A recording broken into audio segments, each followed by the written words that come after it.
मित्रांनो नमस्कार. के डिजिटल मराठी या यूट्यूब चॅनलमध्ये पुन्हा एकदा आपल्या सर्वांचं सहर्ष स्वागत आहे.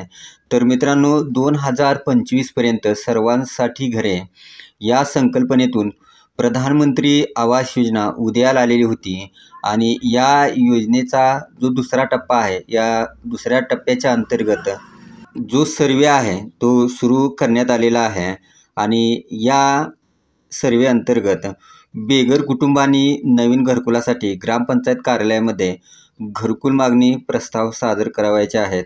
तर मित्रांनो आज आपण या व्हिडिओमध्ये या प्रधानमंत्री ग्रामीण आवास योजना जी आहे 2.0 यासाठी आवश्यक कागदपत्रे कोणती आहेत, या योजनेचा फॉर्म कुठं भरायचा, याशिवाय तो ऑनलाईन आहे की ऑफलाईन आहे आदी सर्व माहिती, याशिवाय यासाठी लागणारी जी आवश्यक कागदपत्रे आहेत ती कोणत्या पद्धतीनं आणि कशी प्राप्त करायची किंवा मिळवायची आहेत किंवा काढायची आहेत याची संपूर्ण माहिती आज आपण या व्हिडिओमध्ये पाहणार आहोत.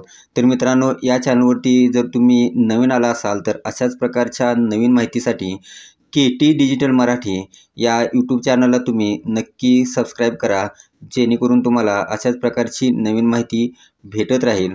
चला तर मित्रांनो व्हिडिओला सुरुवात करूयात. मित्रांनो प्रधानमंत्री ग्रामीण आवास योजना ही एक बहुचर्चित अशी आवास योजना राहिलेली आहे आणि या योजनेअंतर्गत अनेक लाभधारकांनी लाभसुद्धा घेतलेला आहे.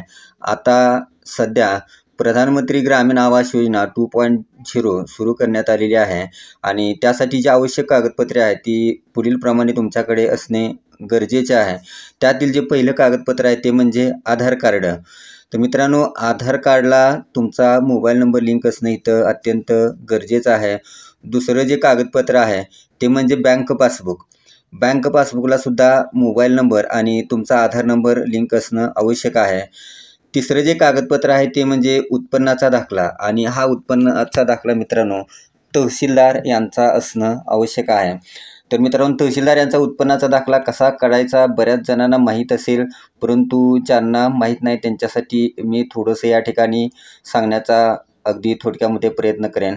तर मित्रांनो सुरुवातीला रेशन कार्ड घेऊन तहसीलदार यांचा उत्पन्न दाखला काढण्यासाठी तुमच्या गावातील जे तलाठी भाऊसाहेब आहेत त्यांच्याकडे जायचे आहे. त्यांना रेशन कार्ड दाखवल्यानंतर तुम्हाला ते उत्पन्नाचा दाखला देतील. हाच उत्पन्नाचा दाखला घेऊन तुम्हाला नंतर ज्या ठिकाणी महाऑनलाईन सेंटर आहेत किंवा जे तहसील कार्यालय आहे त्या ठिकाणी जाऊन तुम्हाला जो तहसीलदार यांचा उत्पन्नाचा दाखला आहे तो दाखला प्राप्त होऊन जाईल. त्यानंतर मित्रांनो चौथं जे कागदपत्र आहे ते म्हणजे घरकुल मागणी फॉर्म. आता हा घरकुल मागणी फॉर्म कशा प्रकारचा आहे, कशा पद्धतीचा आहे, तर या घरकुल मागणी फॉर्मची एक PDF किंवा त्या PDFची लिंक या व्हिडिओच्या डिस्क्रिप्शन बॉक्समध्ये मी नक्की टाकेन. त्या लिंकला तुम्ही क्लिक करून ही जी PDF आहे ती PDF किंवा घरकुल मागणीचा जो फॉर्म आहे तो फॉर्म या ठिकाणी डाउनलोड करून भरू शकता. त्यानंतर मित्रांनो पाचवं जे डॉक्युमेंट आहे ते म्हणजे 7/12 उतारा किंवा घर जागेचा उतारा. तुमच्या जर नावावरती गावामध्ये जमीन नसेल, घर जागा नसेल तर तुम्ही 7/12 सुद्धा या ठिकाणी जोडू शकता किंवा एखाद्याच्या नावावरती जर 7/12 नसेल आणि गावामध्ये जर घर जागेचा उतारा असेल तर दोन्हीपैकी एक कोणतेही कागदपत्र तुम्ही या ठिकाणी जोडू शकता.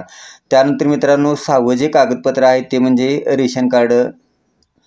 त्यानंतर 7वं पुढील जे कागदपत्र आहे ते म्हणजे जॉब कार्ड. आता मित्रांनो बऱ्याच जणांना जॉब कार्ड काय आहे हे नाव माहीत आहे, परंतु ते कोणत्या ठिकाणी उपलब्ध होतं त्यासाठी जी प्रक्रिया आहे किंवा प्रोसेस आहे बऱ्याच जणांना माहीत नाही. माझ्याकडे सुद्धा बरेच जण येऊन गेले की नक्की जॉब कार्ड काढायचं कसं, कुठं काढायचं, कुठं जायचं, अनेक प्रश्न त्यांना या ठिकाणी पडलेले होते. तर मित्रांनो सरळ साधे 2 मिनिटामध्ये तुम्हाला याविषयी मी सांगण्याचा प्रयत्न करेन. सुरुवातीला तुम्ही तुमच्या ग्रामपंचायतच्या कार्यालयामध्ये जायचे आहे. त्या ठिकाणी जर ऑनलाईनला तुमचे जे डाटा ऑपरेटर आहेत किंवा तिथले तुमच्या ग्रामपंचायत जे शिपाई आहेत त्यांना विचारून किंवा ऑनलाईनला किंवा जर तिथं PDF कागदपत्रे तर असतील तर त्या ठिकाणी जाऊन तुमचं नाव आहे का जॉब कार्डच्या यादीमध्ये ते सुरुवातीला चेक करायचं आहे. तुमचं जर नाव तिथंच ग्रामपंचायत स्तरावरती असेल तर तुमचं जॉब कार्ड त्याच ठिकाणी तुम्हाला भेटून जाईल. तुमच्या ग्रामपंचायतमध्ये जॉब कार्डाचं पुस्तक भेटून जाईल. जर ग्रामपंचायतमध्ये जॉब कार्डाचं पुस्तक नसेल तर हे जॉब कार्डाचं पुस्तक तुम्हाला पंचायत समिती स्तरावरती सुद्धा भेटून जाईल. त्या ठिकाणाहून तुम्ही ते पुस्तक आणायचं आहे. त्याला 2 पुस्तकं असतील. एक मजूर प्रत म्हणून असेल आणि एक कार्यालयीन प्रत म्हणून. दोन्ही प्रतीला एक फोटो चिटकवायचा आहे. त्याच्यावरती स्वतःचं नाव, पत्ता, आधार कार्ड, बँक पासबुक, बरीचशी माहिती आहे. ती सर्व माहिती तुम्हाला भरायची आहे आणि फोटो चिटकवल्यानंतर त्या फोटोवरती तुमच्या गावातील जे सरपंच आहेत किंवा जे ग्रामसेवक आहेत यांच्या सह्या तुम्हाला घ्यायच्या आहेत. मित्रांनो, ही प्रोसेस झाली. तुमचं नाव जर ग्रामपंचायतमध्ये असेल तर जॉब कार्डला ऑनलाईनला, जर तुमचं नावच ऑनलाईन यादीमध्ये नसेल तर मात्र तुम्हाला थोडंसं तालुक्याच्या ठिकाणी जावं लागणार आहे. पंचायत समितीमध्ये तुम्हाला जाताना आधार कार्ड आणि रेशन कार्ड घेऊन जावं लागणार आहे आणि पंचायत समितीला ज्या ठिकाणी तुमचं हे मनरेगाचं ऑफिस आहे, रोजगार हमी योजनेचं, त्या ठिकाणी जाऊन तुम्हाला त्यांना सांगायचं आहे की ऑनलाईन जॉब कार्डासाठी माझी नोंदणी करायची आहे. ते तुम्हाला नोंदणी करून देतील. एक नंबर देतील. तो नंबर घ्यायचा आहे आणि नंतर तो नंबर तुमच्या ग्रामपंचायतला येऊन त्या ठिकाणी जे पुस्तक आहेत त्याच्यावरती तो भरून नंतर पूर्वीपासून मग सांगितल्याप्रमाणे परत त्याच्यावरती फोटो चिटकवून त्यांच्या सह्या घेऊन मग तुमचं जॉब कार्ड जे आहे मित्रांनो ते या ठिकाणी तयार होणार आहे. तर मित्रांनो, ही होती जॉब कार्डाची प्रोसेस. तर हा जो घरकुल मागणीचा फॉर्म जो आहे तो ऑनलाईन आहे का ऑफलाईन आहे? तर मित्रांनो, हा ऑफलाईन पद्धतीनं तुम्हाला सादर करायचा आहे. एक फॉर्म आहे तो भरायचा आहे किंवा जे ग्रामसेवक आहेत ते स्वतः येतील, सर्वे करतील. आवश्यक जी कागदपत्रं आहेत ती तुम्हाला या फॉर्मच्या पाठीमागं जोडायची आहेत आणि ती भाऊसाहेब यांच्याकडे किंवा तुम्ही स्वतःसुद्धा पंचायत समिती स्तरावरती भाऊसाहेब यांचे सही शिक्के घेऊन तुम्ही स्वतःसुद्धा जमा करू शकता. आणि हा जो घरकुल मागणीचा फॉर्म आहे, मी मगाही सांगितलं की मी तुम्हाला PDF किंवा त्या PDFची लिंक नक्की इथं देण्याचा प्रयत्न करेन. तर मित्रांनो, ही होती प्रधानमंत्री आवास योजनेअंतर्गत काही महत्त्वाची कागदपत्रं.